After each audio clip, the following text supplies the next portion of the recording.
Hey everyone, I'm Evan Gatesman, and this is the Sustainability Podcast from Nevada Conservation League, where we're working to create conservation conversations. And the Nevada Conservation League is the independent political voice of Nevada's conservation community. We work to maintain and enhance the natural character of Nevada and the quality of life for Nevadans through effective advocacy, the election of pro-conservation candidates, and building collaboration. And today we're going to be talking about environmental photography with the very talented Nancy Olds. How are you today? I'm doing great, Evan. Thank you. That's very nice. Thank you very much. Awesome. We're glad to have you. Thanks so much for joining us.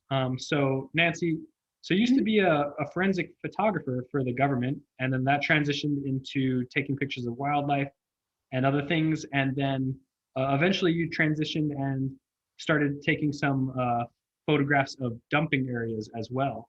Can you just tell us what a forensic photographer means? Yes, it's a specialty in photography where forensic is evidence. So the kind of photography I dealt with was recording evidence, actually going to crime scenes. So sometimes we had to suit up for that.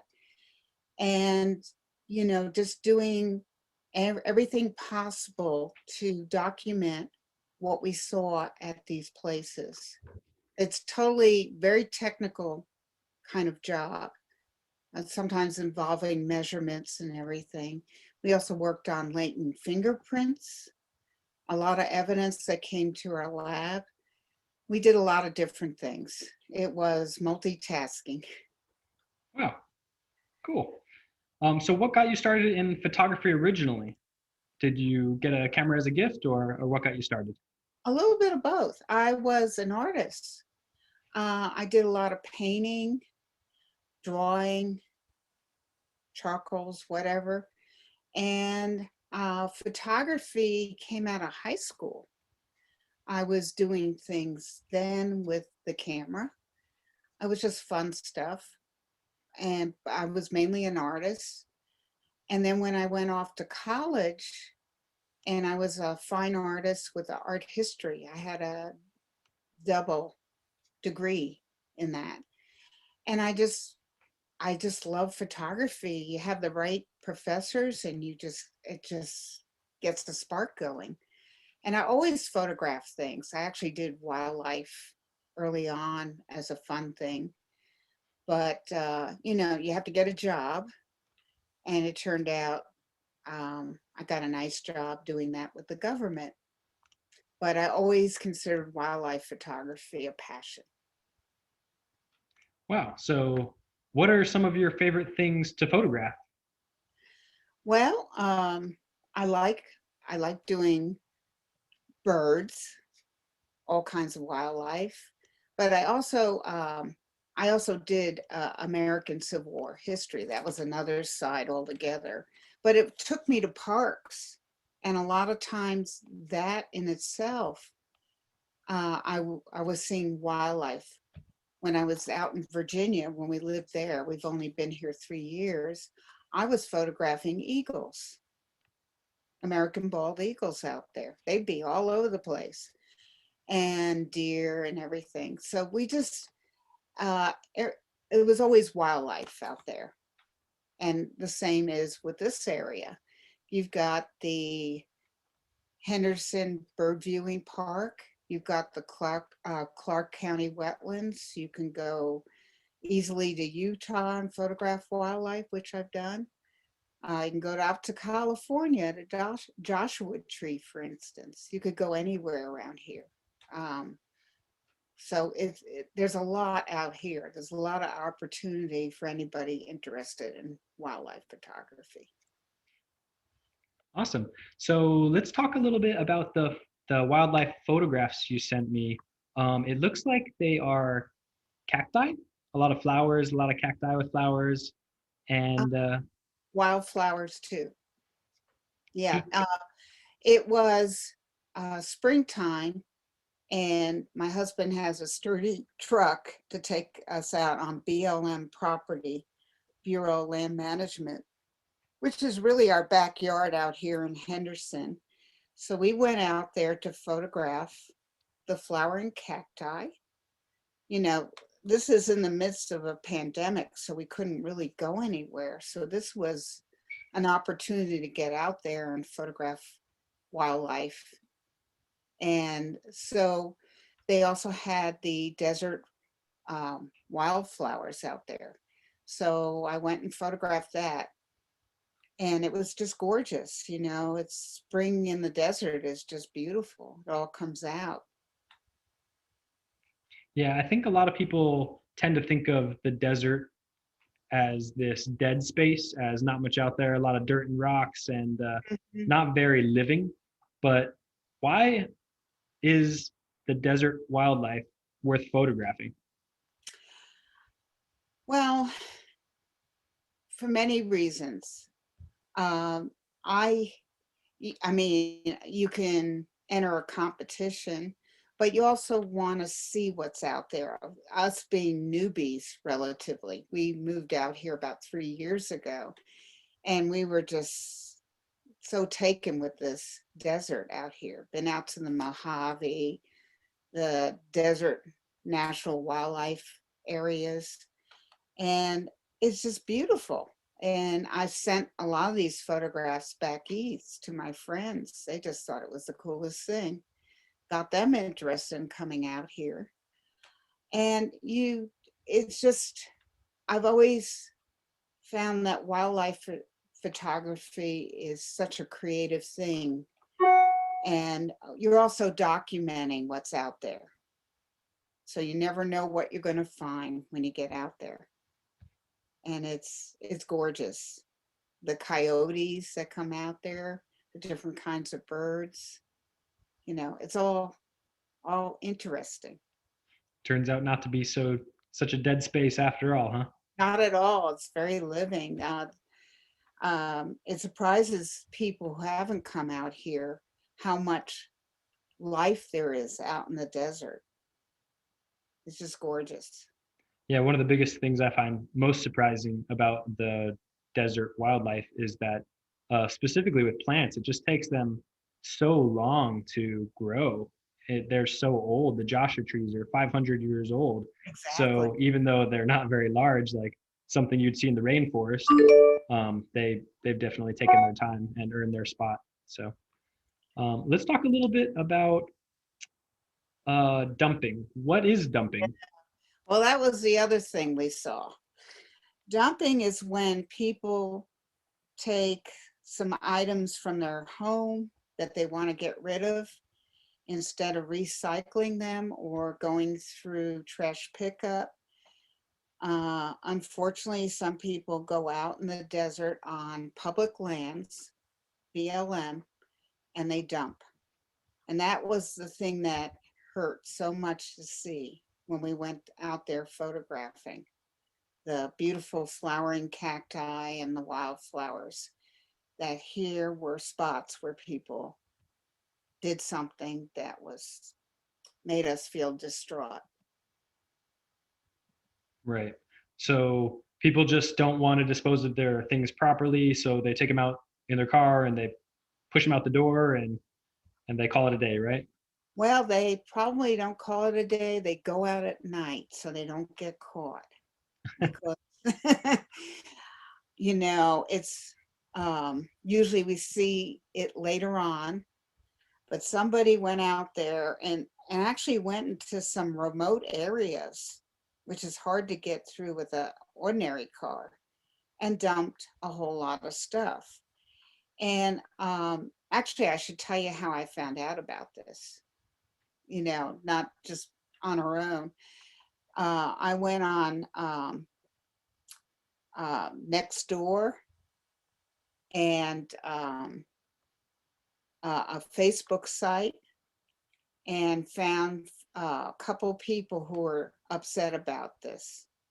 One of them was Jim Morris, and I know Jim Morris. I met him through our neighborhood dog park, and he was trying to organize people. This is pre-COVID. he was trying to organize people to go clean up, and some people would. And we told them, my husband and I said, we'd love to do this too, but then COVID came. However, I never forgot what he mentioned about how bad this is, and he would show pictures. So my husband and I, we went out there and we actually saw this and wanted to do something to get this taken care of. And we would see shotgun shells, all sorts of home appliances and bags of garbage and all sorts of stuff were being dumped.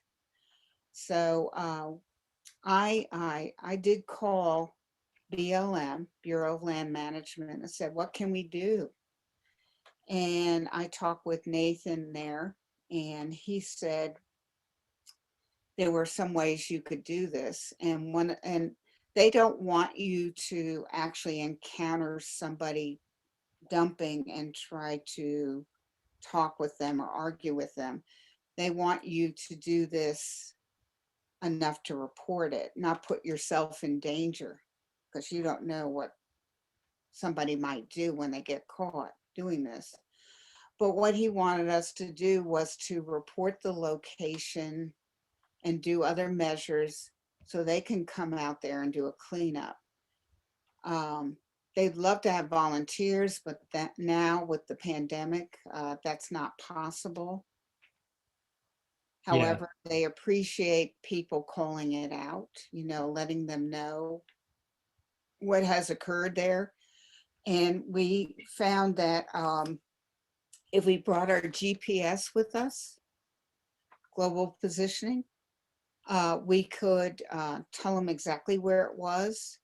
In the ones where I sent the pictures, we got very lucky. There was a utility pole there with a number, made it very simple. Okay. So, Yeah, it was a great locator. So I photographed that and photographed a lot of the trash, the area a little bit, so somebody familiar with the area, employee at BLM could be able to find it, to track it, which they did. And Nathan did get back to me and told me they picked it up, which is wonderful. So they will do that for you. It's sad because this is our public lands, Evan. This is the people's property. This is our parks. And it's just, I don't know how I can say how distressing it is to see people abusing our parks by dumping their personal trash when there are other methods of disposing of your trash. I don't know why they did it. But it's just wrong. And in the midst of beautiful pictures of the cacti in spring and the wildflowers and just how pretty it is up there, the beautiful sunsets. And people go out there to enjoy it, to take hikes, to go off-roading. You don't want to be seeing this trash out there. right. So, I saw those poles and power lines, and I guess those are the ones with the markers on it that you referred Yes, to. they are. Can you tell us a little bit about the other photos and what we're looking at in those? The other dumping photos that you sent me? Well, one of them is people do go out there to shoot with their rifles. And so they don't pick up after themselves, after they've shot. And so the stuff is just laying out there, multicolors that don't fit what's out there in the desert. So hope they pick up their shell casings. That's what hunters do. They're supposed to. And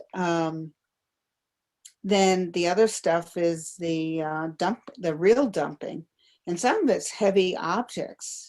I don't think I sent pictures of the heavier objects, but there, you never know. Anything but the kitchen sink, and maybe the kitchen sink gets dumped out there. But there are recycling places that will take metals, and they actually pay you for it.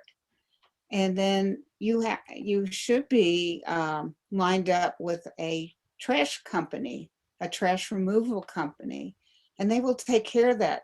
I could tell you this personally. We had a mattress that we couldn't sell because of COVID, and we can connect it with the trash disposal company, and they said just wrap it in plastic, and at the scheduled time we'll pick it up. It wasn't that hard to do, and they did it. So people need to call these trash disposal companies and find out what they need to do with the big items. I don't understand why people feel that they have to go up on BLM land and dispose of their personal trash. If everybody did that, you know how horrific that would be. Yeah, So, yeah, absolutely. yeah. So was that the first time that you started photographing dumping, or if not, then what gave you the idea? Well, before that, besides Jim Morris putting it out on, Section 27, Neighborhood Watch, and Nextdoor has a discussion group on that. That's a environmental forum next door. Nextdoor is for anybody, it's social media. Okay. And you become a member, and then you can participate with group discussions, you can sell items. It's very good. Okay. And then if there anything that bothers you, you can discuss that. And I did discuss that. And apparently other people were concerned about it as well. So you can create a dialogue on those sites about this and send your photographs of what you saw. And actually before this, when the parks were closed, and like Lake Mead, which is near us, we went out there and did a cleaning for a day. So we saw a lot. I photographed that too, and it bothered me that people were still going to parks when the park service wasn't in operation. The bathrooms were clogged up, the garbage areas were totally clogged up, and we did what we could to clean up. I'm sure a lot of people did that on their own because they were upset about what was going on. And so that was our real first exposure to seeing so much trash. Um, so yeah, people were still trashing. There was nothing there, no service to clean it up. And it was pretty bad, pretty foul. Wow. So yeah, it is a problem. It's hard for BLM to get all over the place to monitor this. And right now they can't get they won't have the volunteers because it's not safe for them to come out there yet.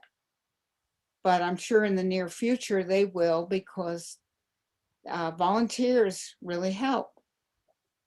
And Yeah. I actually, years ago, I should say, when I lived in Virginia, we used to do cleanups too, annual ones.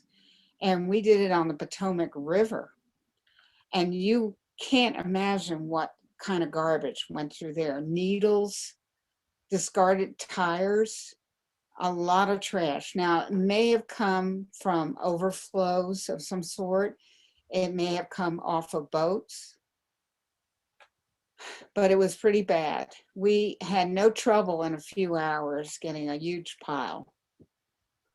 So it's not just here, it's everywhere. And we all need to be aware of it and try to volunteer to help out. Yeah, I completely agree with you. Actually, the Nevada Conservation League, as an environmental nonprofit, before COVID, we were working on setting up projects for cleanups for doing exactly this type of thing. But as you said, right now during COVID, it's not the safest thing to gather a bunch of groups of people and go pick up a bunch of trash, obviously for safety reasons and liability purposes. Right. It is a problem. But so why is public dumping an issue? Like why should we care about dumping, and how does it affect us? Well, Evan, it will affect us one way or another. It can be a lot of problems down the road. Wildlife could be ingesting this stuff. We don't know what's going to happen to them. It's a health hazard. Imagine going camping somewhere where somebody's dumped stuff.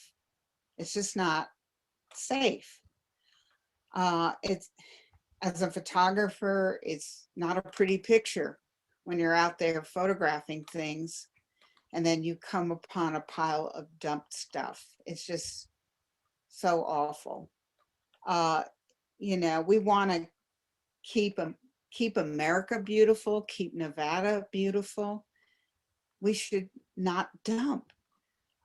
There's plenty of alternatives out there, uh, but some people think it, it's necessary to go out there and at night when they can't be seen by the park people and dump a whole bunch of stuff.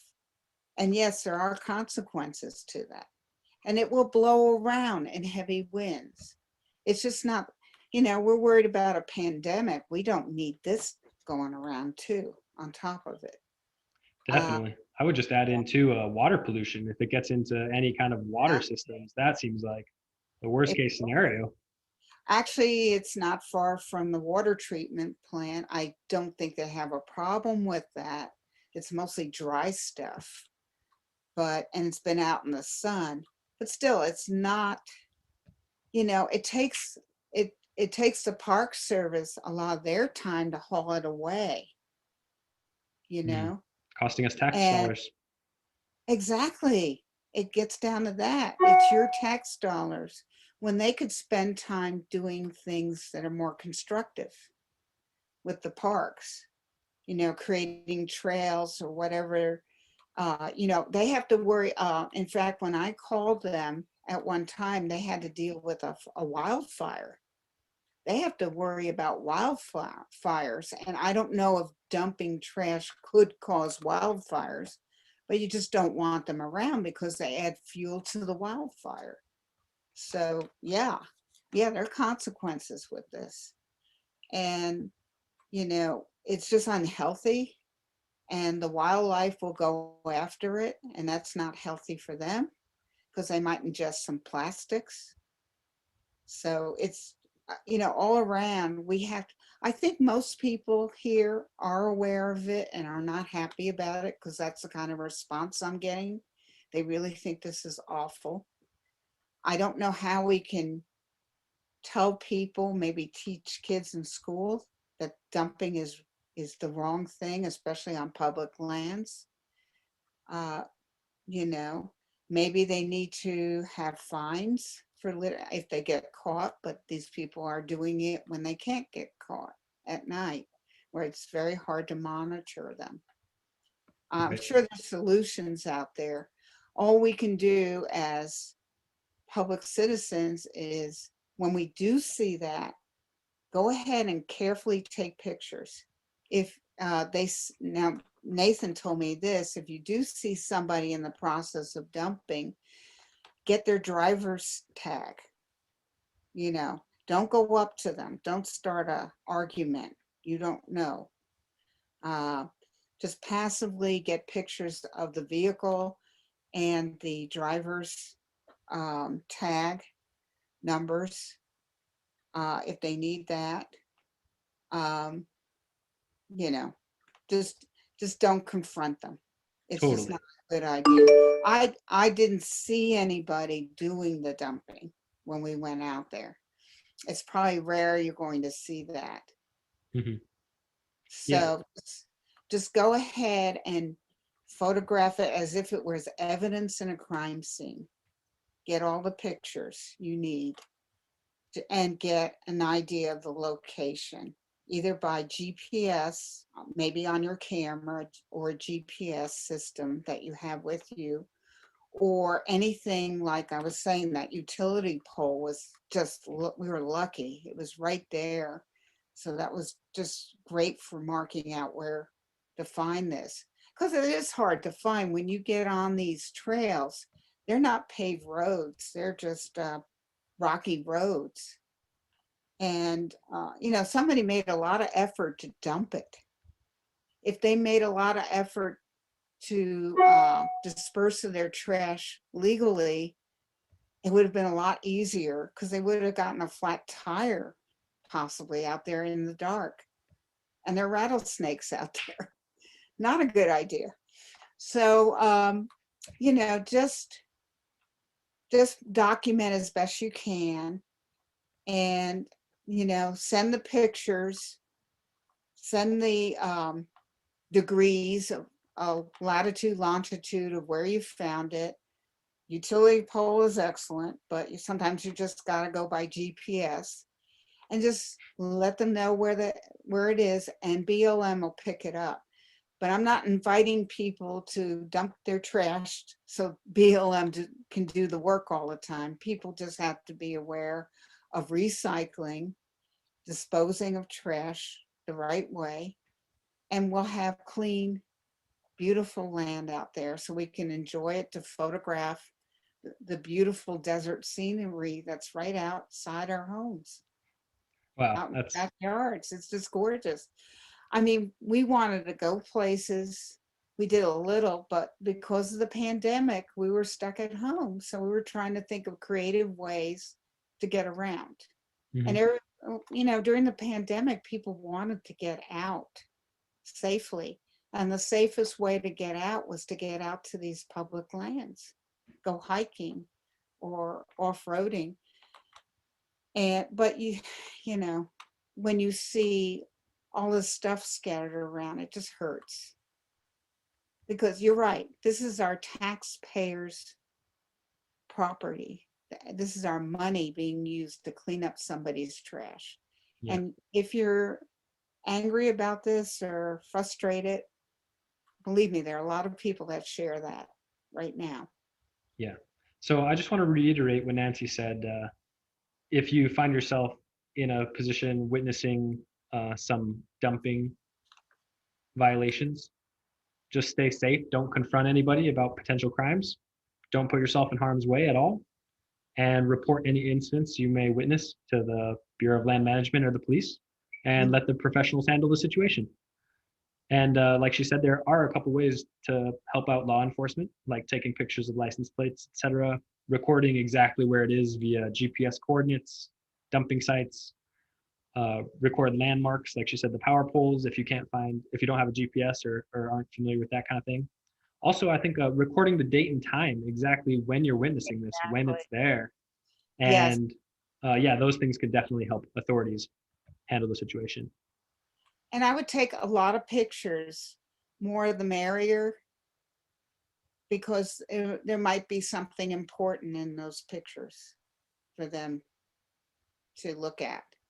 But, just take a lot of pictures and convert them to email format, send it to Bureau of Land Management, BLM, and they will do it. They did it for me. They let me know when they picked up. It makes you feel good that you're helping as much as you can at this time. And, hopefully we can discourage this dumping that goes on to a point where we won't see any more of this. I don't know what the fines are for dumping, but I imagine if they did get caught, it would be pretty hefty. Yeah, I don't know. If fortunately, I'm not sure about the fines either, but I did have a couple other things to share, just that I pulled from blm.gov Mhm. about illegal dumping. And so, illegal dumping on the Bureau of Land Management public land often engenders additional dumping in the same area, called promiscuous dumping, which is where someone else sees someone dump and then they feel free to add their own trash on the pile because someone else did it. Oh, they're dumping. I could just put my dryer right next to it or whatever, since I would rather do that and it's easier than to take it across town and dispose of it properly at the recycling plant. Yeah, so it tends to grow, which is kind of a scary thing. That's And true. uh, it also had a couple ways to fight public dumping: community outreach, education, and involvement. So that's kind of what we're doing, helping people be more aware about it, helping people find out more about it. Targeted enforcement. So that would be examples that Nancy was speaking of reporting the offenders and witnessing things and getting the information to law enforcement. And then there's also another one, creation of legal alternatives for illegal dumpers. Perhaps a lot of people are dumping their large appliances in an area where there's no easy way to dispose of them. So enabling them to dispose of it properly might help to reduce the dumping. So once again, if you see someone polluting, and document and date it, report it to the Bureau of Land Management or the police so that we can preserve our environment's natural beauty for everyone to enjoy. And there might even be a reward for helping catch some lawbreakers. So Nancy, thank you so much for joining us and helping spread the word about our beautiful environment and joining the fight against illegal dumping. Please check out Nevada Conservation League Facebook, Instagram, and YouTube channels for some amazing content that our team has been working on. And thank you so much for joining us. Thank you. This has been a pleasure, Evan. Thank you so much.